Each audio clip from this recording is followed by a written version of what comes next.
morning, friends. So happy to have you all with us this morning. I was sharing a little earlier that sometimes I get tapped on the shoulder. Sometimes I have one thing planned and I get reminded that there's something else going on that I wasn't paying attention to. And that's what happened in preparation for today. I had something entirely different planned and got a little drop in that now is a good time to talk about something that we haven't talked about.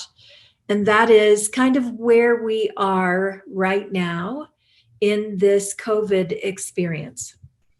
So all of us know that things are heating up, that there's a lot happening. We really don't know what that's going to look like over the next 3 months. And we have an opportunity to be very intentional about what it will look like for us.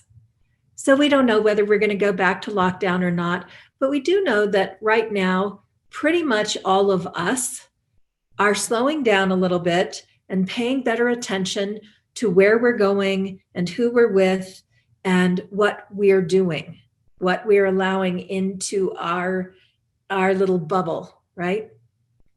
So I want to invite you this morning to consider doing the next few months in an incredibly intentional way. And I'm going to take some time to explain what that means to me. I have taken the time to create some slides for this because there's a lot of information and I want you to get it not just verbally, but I want you to be able to see it as well. And then this is all being captured on video. So it will be recorded and I will post it on our website and in a couple of other places. So you'll be able to come back and look at this again and consider this again. But I am inviting you to use this time for a soul search. And I'm going to tell you what that is. Let's start by bringing some slides up on the screen. And I'll make that full size, take this down right to here, and I think we'll be good. Okay, this is one of my favorite quotes from the Dalai Lama. When you talk, you are only repeating what you already know. But if you listen, you may learn something new. So this is an invitation for you to consider in the next couple of months how you will listen to what the universe is offering you, how you will listen to what is going on in the world around us. As I said, I want to invite you into a soul search, and that is an inner pilgrimage, or how to turn separation and solitude into a spiritual adventure. That's what we're going to be doing if you choose to come along. Now, remember, a pilgrimage is something that you make a choice about. It's not something that you have to do, but this is an invitation for you to consider using this time as a spiritual pilgrimage. So what is a pilgrimage? First of all, it's just a journey into a place we haven't been before. We think a lot about pilgrimage as things that the ascetics do, or that people who are very religiously committed will take on this kind of a spiritual adventure. But I'm inviting you to pilgrimage exactly where you are, into a new place, into a place that you haven't been before, which would, if you accept the invitation, make you a pilgrim. And that's an interesting word. We think of the word pilgrim. In fact, every time I tried to make the slide, it brought up turkeys because pilgrims for us are what we understand about Thanksgiving. But I want to invite you into a different understanding of pilgrim. The word originates in Latin and simply means to become a stranger. To become a stranger. So what would happen if you were to become a stranger to your life? Meaning that you looked at your life with a new set of eyes, with a set of eyes that don't already know everything.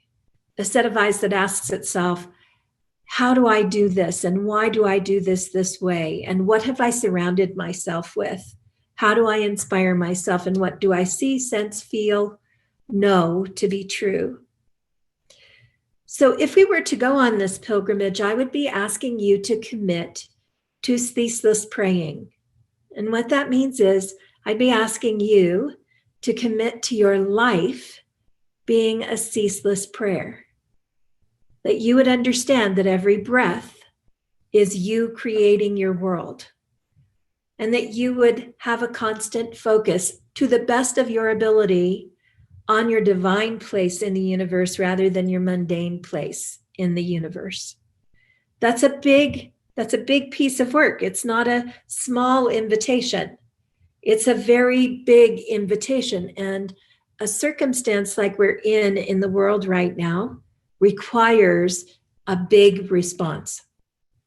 To go through this time requires a big response, a big intention. So to pray ceaselessly and to engage in devotion. So what is devotion? Devotion is just a spiritual practice you do in private. This is a spiritual practice for you, and we're going to talk more about that as we go through all of this.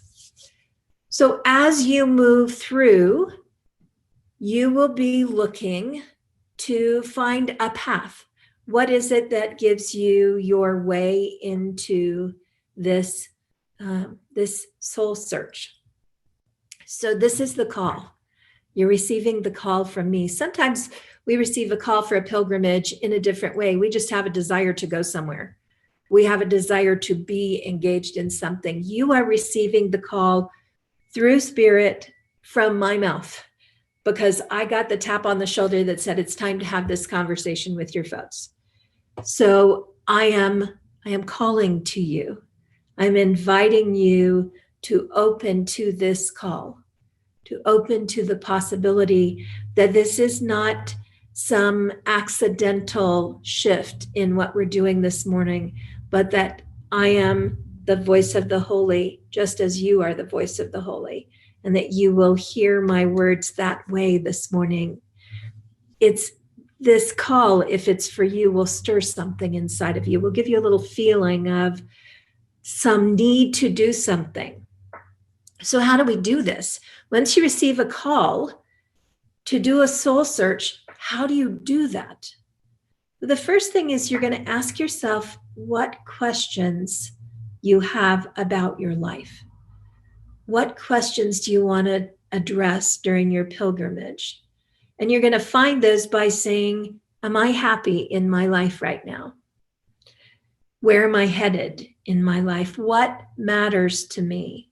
How am I expressing as the divine expression? How am I expressing? What do I need to know about myself? You're going to write these things down somewhere, these questions, in a journal or on a piece of paper, and put them in a sacred place or on an altar in your home, but someplace where you can remember them often. And I'm going to invite you to consider the landscape. So if we were on a spiritual pilgrimage, and let's say we were walking the Camino, if we were walking the Camino, as several of our friends have done, we would have to consider the landscape, wouldn't we? Is it rolling terrain? Is it flat terrain? What's it going to be like? How do I prepare? So what is the landscape if we are doing a spiritual pilgrimage to our own soul? If we are in a soul search, we have to use our senses. So the terrain we are walking with our eyes, we're walking with our touch, with our hearing, with our taste, with our sense of smell. What do we smell? What is the fragrance of our life? That's an interesting question, isn't it? What does your life smell like? What is the fragrance of your life? And with also our intuition. And so important to pay attention to these things, just like you would pay attention if you were climbing hill and dale to walk across a country. Important to pay attention and to actually make a way of knowing where you are. Ask yourself the questions. What am I seeing around me? What am I feeling? What does it feel like when you wake up in the morning and you feel the bed sheets or the comforter? What does that feel like? Waking up to your senses is a really important part of diving deep into this soul search. What tools will you need to experience the things that we're experiencing? What will you need? Maybe you want an aromatherapy diffuser, or so that you can be intentional about the fragrance in your house.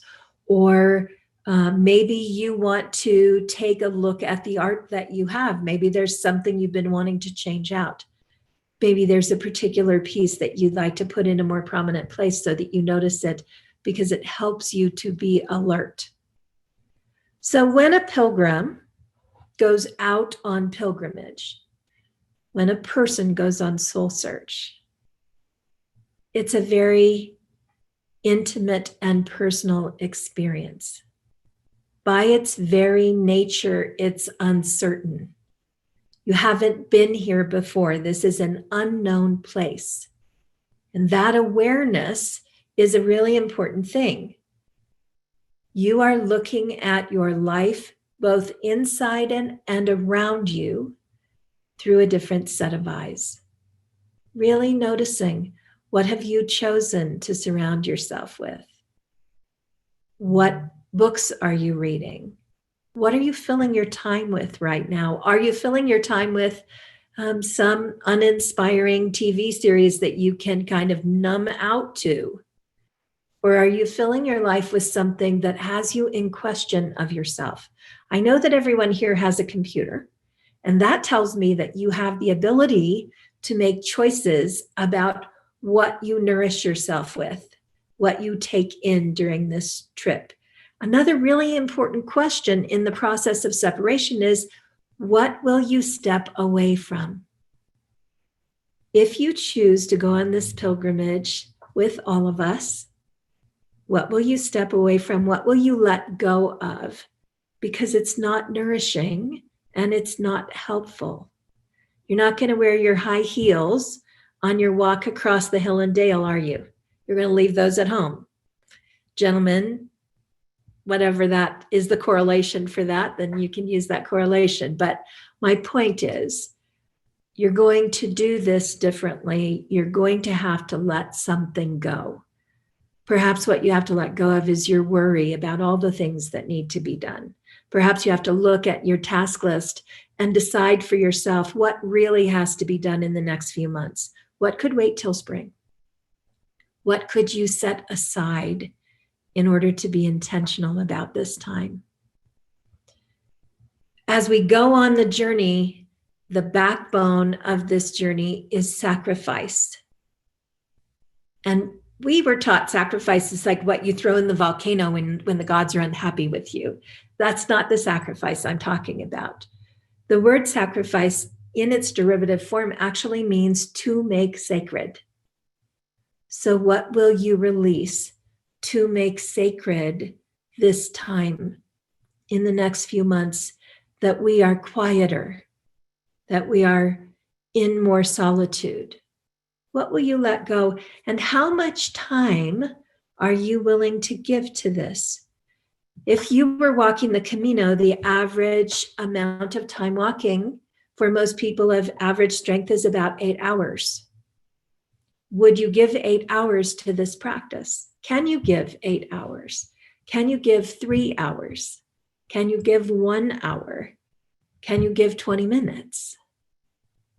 What amount of time will you give to the daily devotional practices that keep you on this journey?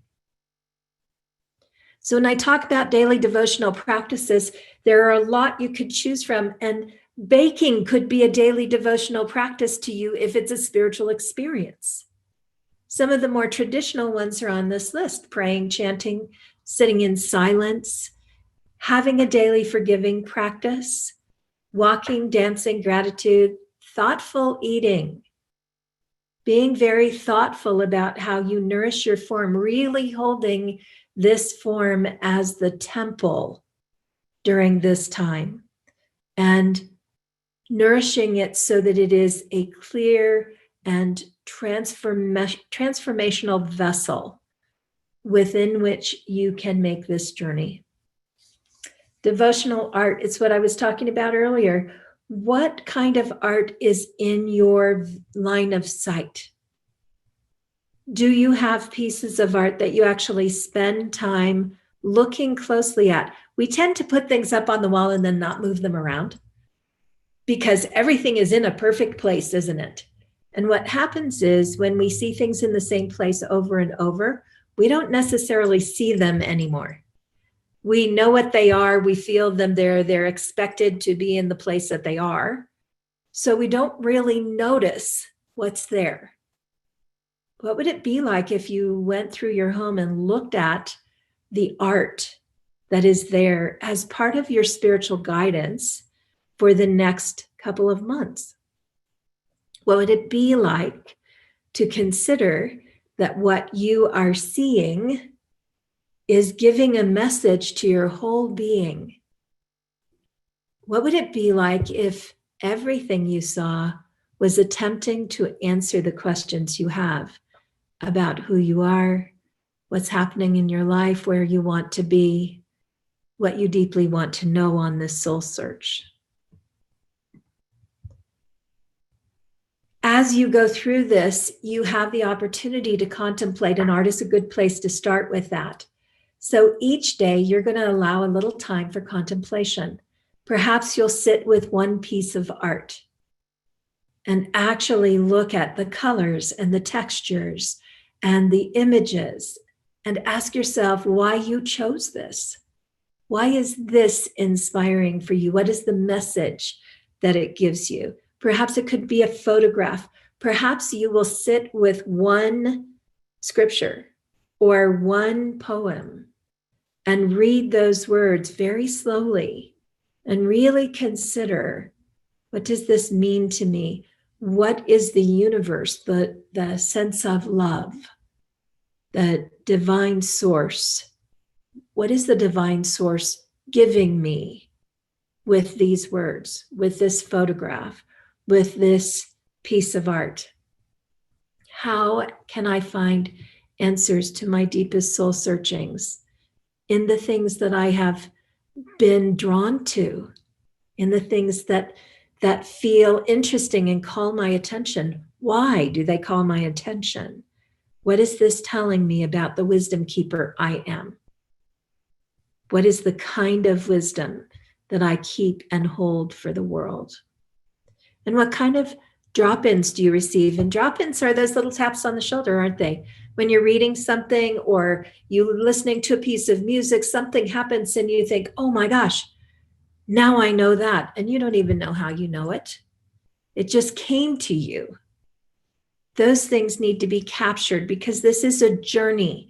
And while you're on the journey, you are gathering information. You are not you're not concluding. You are gathering information from in here, from all around you, and you're journaling about it. And over time, whether you journal in a big way or you make little notes to yourself, however it is that happens to you, you could record it, you could share it with a friend so that it's solid in your head. But whatever it is that you're doing to record and remember, each of these little pieces is a puzzle. It fits into the puzzle that is answering the intention of your soul search. Be warned. Be anticipating that somewhere on this journey, you will meet the holy. You will meet the holy likely several times. There will be things that come to you that you have no idea how they popped into your head, but they're exactly what you were waiting for. You will have moments that you feel the holy inside of you, expressing as you, bringing forth what you need. You will have moments when you see it all around you, moments when it's so present, when this divine source is so present that you can't deny it. Could be that you are sensing the wind on your cheek and you know that that's a soft caress from the universe. It will come to you in many different ways if you pay attention and take on this pilgrimage with sincerity and dedication. And this is the thing I think I really want you to get. As a teacher, I can give you tools. This piece is the only piece I can't give to you. But once you have it, once you have a spiritual encounter that solidifies for you that you are not alone in the universe, that the divine is guiding you, living through you and as you, is the source of all life, it changes everything about the life that you live. So if you are willing to dedicate yourself to this process, there will be an encounter on this journey. And after you have that encounter, you will want to begin moving yourself back home. When you have that divine encounter, it becomes a calling again to take this that you have learned into your normal life and to assist other people by what you have been given. There will be something about that that allows you to contribute in the world in a new way and something that changes who you are. So you will be wanting to come home to your normal life, and nothing about your life will be normal because you will have changed who you are and how you are and what it is that you're doing. Rumi said, "The quieter you are, the more you hear." The quieter you are, the more you hear. We have a way of talking through our lives, communicating to the outside world what is going on with us. And a pilgrimage is an opportunity to quiet the talking and to listen and pay attention. Perhaps one of the things that you'll sacrifice is the crazy amount of news we consume. Maybe you'll put some of that away. Maybe you'll listen to music without words. This time of being in solitude, this time of being in a very small bubble, it's challenging. And if you go through it with no purpose, it will feel without purpose. It will feel challenging and separating and difficult. And I sincerely invite you into this way of changing your perception, to really do this intentionally. So how do you prepare? You take some time and you look at that list of devotionals and you determine daily practices that you can really commit to. You can be really serious about. It could be 3 minutes of listening to a new piece of music every day, something that doesn't necessarily have words but moves your heart. It could be an hour of being with a piece of art or 20 minutes of being in stillness, so long as you can commit to it. Really commit and prepare your sacred space. Look around your home now and ask yourself, if I'm going on a pilgrimage, what do I want to make sure I have in my space? Decide on your intention. What is it you would like to know? What is it you would like to come out of the other side with? All of us are changing dramatically in this time. We're changing in such powerful ways. Perhaps you want to know what the changes are for your life. Whatever the question is, and all of us have different circumstances, spend a little time determining what is a meaningful question. And let me remind you that the question is more important than the answer. So when you get your question, ask yourself, is that really the right question? And check in on your body and see how you feel. Because the quality of the question is going to determine the quality of the journey. So there is no limit on what size, how many words. Develop a question for yourself that you really spend some time with and you feel it in your soul. That's the question I want to be with. That's really it. So don't just rush through the question process. Give yourself time to really ponder the question itself. What do you need to carry with you? We won't be going out as much. Maybe, like I said, you want a diffuser with certain fragrances for your home. Maybe you want a soft blanket, something very tactile that you can wrap around your shoulders and sit with when you're in silence. Maybe you want to be able to dim a light or move a piece of art or create some pre-selected music lists. Take the time to ask yourself, just like on a pilgrimage, we would put on a backpack and make sure we have protein bars in it because we have to nourish ourselves along the way. This is a real journey. This is not a make-believe thing. This is a real spiritual commitment. So if you are willing to do this, ask yourself what you need to carry and obtain those things so that you can be comfortable, so that you can be nourished, so that you have an idea also of who and what you want to encounter on your journey. So an example might be that you will pay attention to every animal that shows up on your journey, every animal that shows up in your visual arena, on television, on screen, in your front yard, where you drive to the store, anything. In order to prepare for that, maybe you would want a copy of I Use Animal Speak, a book that tells you about the different meanings of animals so that you can explore that symbology. Think about what you want to encounter. And also think about who you would like to share this journey with. Not 27 people, but 1 or 2 very dear people. So I always think about the statement, don't cast your pearls before swine.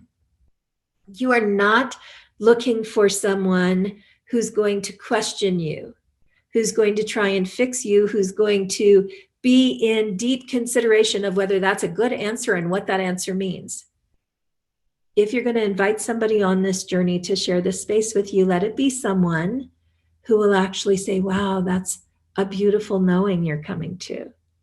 Wow, that's really cool what you saw. Thank you so much for sharing that with me. That really touches my soul. And if someone invites you to be on their journey, know that that's what your job is. Your job is not to give them any answers. The answers are coming from their own soul. You're there as a beloved witness to simply share sacred space with them. This is a journey that should not be started today unless you have all the time to do this, to do the preparation. You wouldn't leave today, jump on a plane, fly to Spain, and jump on a 500-mile trail. You would plan when you're going to begin. And you would put together a roadmap. You would make sure you knew where you were going. This is the same. Take a little time with this and decide when you are ready to start. And along the way, if something touches you, take a picture. Write in your journal, draw a sketch, record a message to yourself. But capture what the journey is, because there are things that you won't see as you're going. And when it all comes together at the end, you'll be surprised how the same message was being delivered and following you down the path. And make sure that you are ready to handle spiritual blisters. How many of you have walked long enough to need moleskin? Right? So moleskin is this wonderful little fabric stuff you can put on your feet if you have a blister or a sore spot to help protect you. You will have blisters during this time. You will have times that you're uncomfortable. We will experience discomfort because the world around us is in turmoil, because we have beloveds who are sick, because it's It's not the world that we're used to. How will you keep yourself on this path in the moments that are hard? So one of the ways that you might do that is take your journal and write an actual commitment to this soul journey. I am on soul search. I commit myself to this for 30 days, 60 days, 90 days. I will come back to this commitment and recommit at any moment that I feel like I've forgotten what I'm doing. I will come back and evaluate my question and ask if my question is still the right question. I will come back and list the things that have happened so far, what I've learned or what I haven't learned. But I will bring myself back to this journey anytime I step away, because it's really about that. No one is checking up on you. No one is making sure you're doing anything. You are invited to find ways to bring yourself back to this over and over. And your soul journey happens no matter what the weather is. That means when your best friend gets sick, you do what you can do and you stay on your soul journey. It means when all the electricity is out and you're cold, you stay on your soul journey. What are you learning? It means anything that happens is part of your soul search. So you stay committed to it. And culture shock is inevitable. There are going to be things that happen that feel outside the norm because you have stepped into a separated time. You have intentionally created a space in your life that is different than any other time. And there will be times that you feel culture shocked, that you feel amazed in wonderful and sometimes slightly uncomfortable ways at what you're discovering about yourself. So just make space for that and know that it's going to happen. And remember that you are the guest of spirit in this strange land. The soul of you is calling you into a new place. You are a guest here. When you are a guest in a sacred space, you behave differently. You notice all things, you care for all things, you pay attention in a different way. You were called for a sacred purpose. This is not by accident. I don't change my sermon topics just on a whim. I have to get a pretty strong tap on the shoulder to call Connie the night before and say, we're changing everything. So we are called to this. There is something that will evolve for each of us and something that will evolve for all of us because we've been called to this. And I've told you all the points about how you might be uncomfortable and it might not be the easiest thing you've done. And you'll have moments where you forget what you're doing and have to come back to it. It's okay during all of this time to laugh, to have some fun, to enjoy this time, to really allow it to be a spiritual adventure, to step into this unknowing, knowing that you are not going alone, that you are guided and cared for along the way, and what comes to you will be a blessing in your life. Deepak Chopra said, if you live the questions, life will move you into the answers. That's really what I'm asking you to do in this time, is live the questions. Continue to allow the questions to percolate up from your soul so you can know yourself better, because self-awareness is really what we're talking about. We're really talking about going into a time of deeper self-awareness and coming out of this pandemic experience with something that grows and nourishes the world, growing our soul intentionally through this rather than feeling victimized to it, right? We are not victims to this time. There is a blessing in this if we look for it. So this is your invitation to change the way you're looking at this time in our world. I invite you to close your eyes for a moment, to take a nice deep breath in, to allow your shoulders to settle a bit.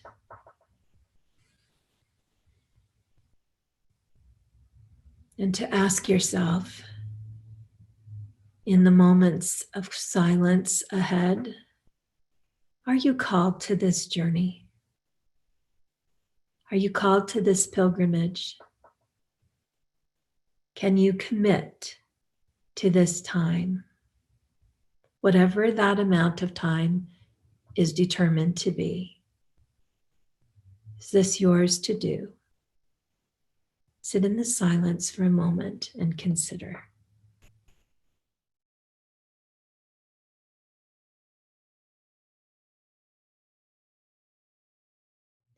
And as you give consideration to this and receive an answer, I invite you, if you choose, to write in the chat box a yes or a no. Just that simple word, yes or no. And either word is a perfectly good answer, because only your soul can tell you.